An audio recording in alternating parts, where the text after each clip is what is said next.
Namanya mungkin belum setenar para politisi senior, tapi percayalah, dia bukan orang sembarangan.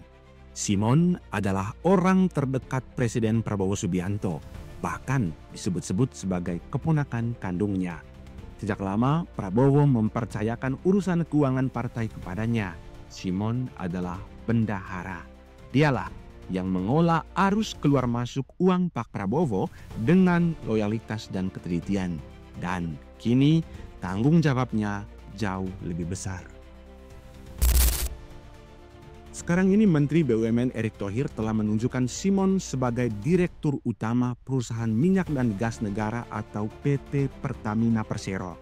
Dia mengemban tanggung jawab besar mengurus raksasa migas dan aset terbesar mencapai 900 triliun dengan ratusan lapangan minyak dan gas di seluruh Indonesia dan luar negeri.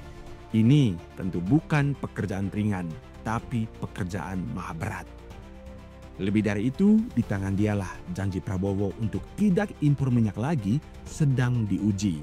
Selama ini, Indonesia mengimpor minyak hampir 60% dari kebutuhan konsumsi kita untuk solar, bensin, diesel, dan lain-lain yang mencapai angka 1,6 juta barel per hari. Akibat impor terlalu besar, APBN kita sekarang tekor alias defisit luar biasa. Simon diharapkan bisa membantu Prabowo untuk itu. Di tangan dia juga, Prabowo menitipkan agar tidak ada lagi mafia migas, mafia BBM di perusahaan minyak dan gas negara itu.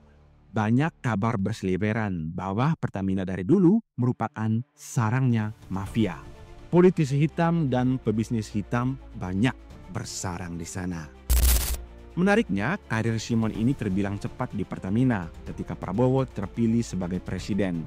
Simon sebelumnya sudah diangkat menjadi komisaris utama PT Pertamina, menggantikan Basuki Cahayapurnama atau Ahok yang mengundurkan diri. Artinya, pengangkatan itu terjadi di zaman Presiden Jokowi. Hal ini juga mengkonfirmasi bahwa Jokowi sudah membuka jalan bagi Prabowo untuk mulai mengerjakan hal-hal strategis di Pertamina untuk keamanan pasokan bensin, solar, diesel untuk masyarakat Indonesia. Wakil Menteri Keuangan Anggito Abimanyu mengatakan penguatan itu bahkan menjadikan Prabowo menganggap Direktur Utama PT Pertamina dan PLN seperti seorang menteri, bukan hanya dirut BUMN. Presiden mengatakan, kita itu butuh strong Pertamina, kita butuh strong PLN. Kalau dua institusi ini kuat, 40% masalah negara ini akan selesai. Makanya dirut Pertamina sama PLN itu sudah kayak menteri sebetulnya. Begitulah kata Anggito Abimanyu. Simon merupakan anggota Dewan Pembina Dewan Pimpinan Pusat Partai Gerindra.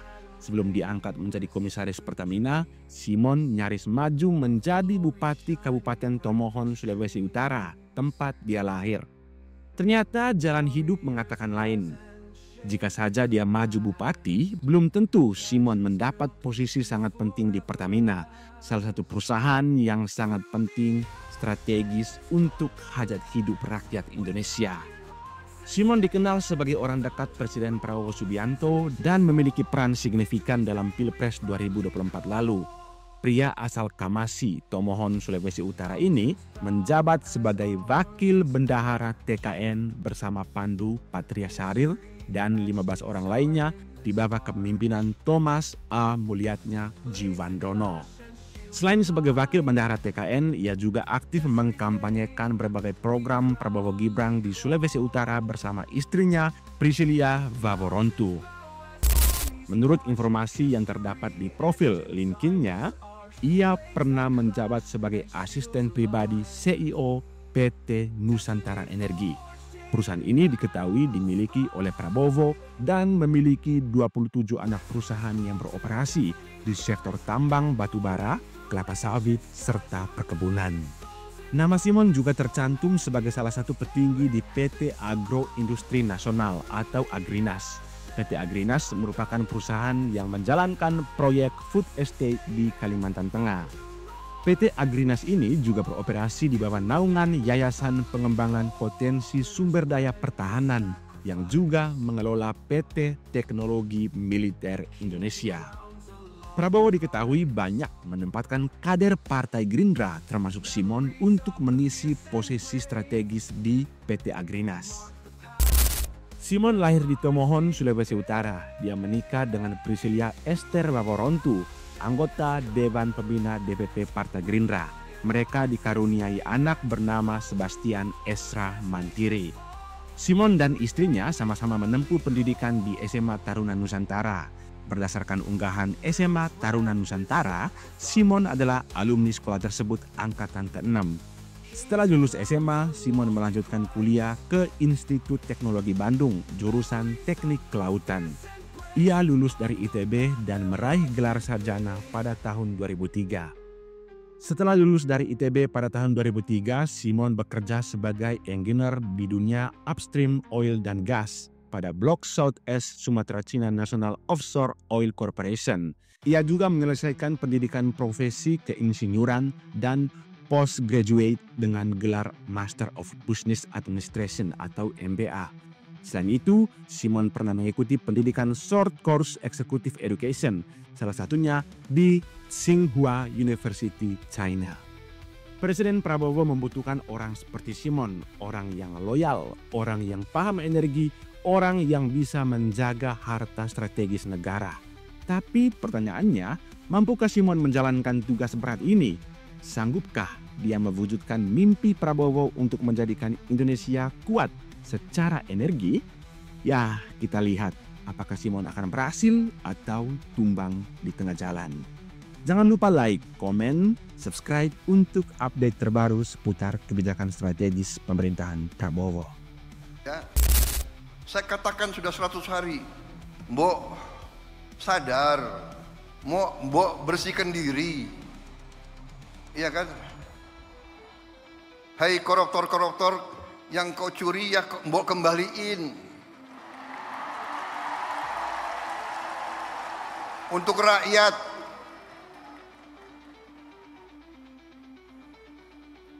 Kalau malu-malu nanti kita cari cara yang gak malu.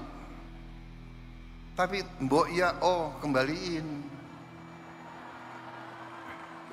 Saya tunggu 100 hari. 102 hari, 103 hari sudah. Ini 100 berapa hari ya?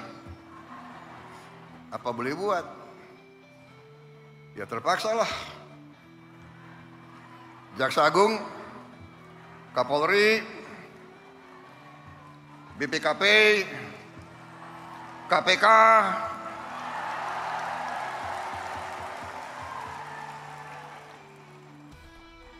silakan.